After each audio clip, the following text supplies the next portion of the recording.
We're back with For the Record, where we're previewing the U.S. House District 3 election in South Carolina. Joining me now is Democrat Brian Best. Brian, thank you so much for joining us.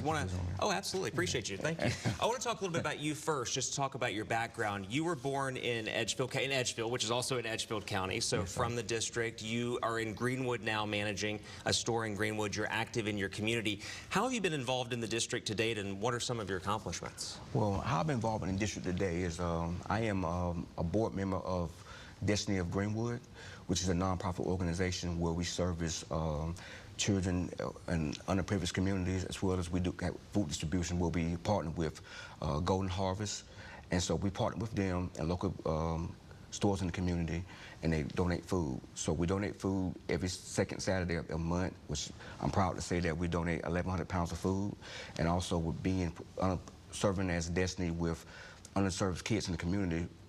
We service over 30,000 meals, so I'm proud to be a part of that. And one of my biggest accomplishments, I say, was having my son with me and showing him the ropes and how to be of service and serving people and serving this community.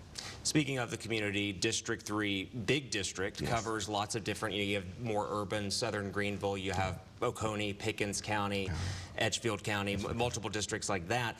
What's the biggest issue you feel needs to be addressed in District 3? Well, one of the biggest issues I think need to be addressed in District 3 is education. My platform is I'm big on education, because education is the forefront to help societies. When you think of District 3, with South Carolina as alone, education being ranked 42nd in the country, we rate 42nd also in opportunity. So what education is a revolving door. When big companies come in to want to invest in South Carolina, the first thing they look at is the education, look at the poverty rate, and look at the crime rate. Normally when education is low, poverty is high, and crime is high. When you enforce and allocate funds to help with education, what it does is it creates jobs, it creates opportunity, it creates infrastructure, and it's a revolving door. And when infrastructure comes in, it helps with small businesses, because small businesses are the lifeblood of these 11 counties. So education is key point in South Carolina to help us to become great. We're so backwards that we're not progressive. So we need to have young progressive leadership, and as your next congressman, my main goal is to make an education reform so we can be able to help students have opportunity, as well as pay our teachers.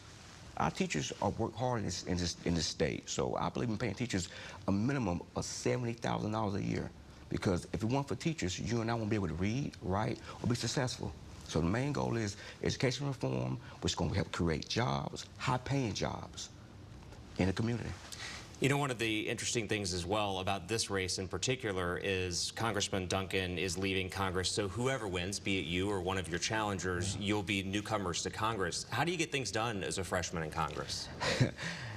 I'm thankful that I'm a fast learner. I've always been a fast learner, but the first thing we have to do to get things done in Congress, it gets familiarized with the position. Learn how to navigate through Washington, as also navigate through the state, working bipartisan, working with leaders, other leaders in the state, so we can be able to get laws passed, progressive laws passed. Next, surround myself with a team of knowledge so we can be able to research data, so we can be able to find out what are the problems in this district, do research, find out solutions for, and then we can solve them. The main goal, as me being a newcomer in there, is to shake up things, spark things up, because having young progressive leadership can bring the state forward, and that's what the state's been missing for the past 50, 60 years, is progressive leadership. We're tired of the same old politicians who've been in office for 20, 30 years, and in my humble opinion, not doing much.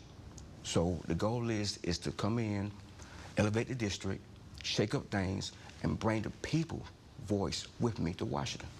You mentioned education reform in one of your previous answers. On your website as well, you also talk about equal pay, you talk about finding business opportunities, not just in those population centers. What's the most important federal issue you would tackle in Congress on day one? Honestly, the most important, because there's a lot of important federal issues, but one that's, when I look at the district, I think about health care. There's a lot of elderly citizens, baby boomers that are in this district, and they don't have access to affordable health care. And also, in the rural areas, they don't have access to hospitals, So expanding telecare communications so every citizen can be able to have access to, like areas like McCormick, Newberry, Edgefield, who have to go to the big city like Augusta or Greenville for medical service, being able for them to be able to have access to the same quality health care as everyone else. And also, I don't think citizens should be sitting down having concern about whether they should eat, pay bills, or buy medicine. We're in America. This is the greatest country in the world. Our citizens that paved the way for us to be able to stand on their shoulders, we should have the same kind of rights to be able to have affordable health care as anybody else. All right, Democratic Party candidate Brian Best running for U.S. House District 3. I'll get the handshake right this time. I appreciate you. We appreciate your time. Thank you for joining us. Thank you for inviting me. Thank you so much. I appreciate you. All right, thank you. Next on For the Record, Republican Sherry Biggs joins us as we continue to preview the race for U.S. House District 3 in South Carolina. I'm a lifelong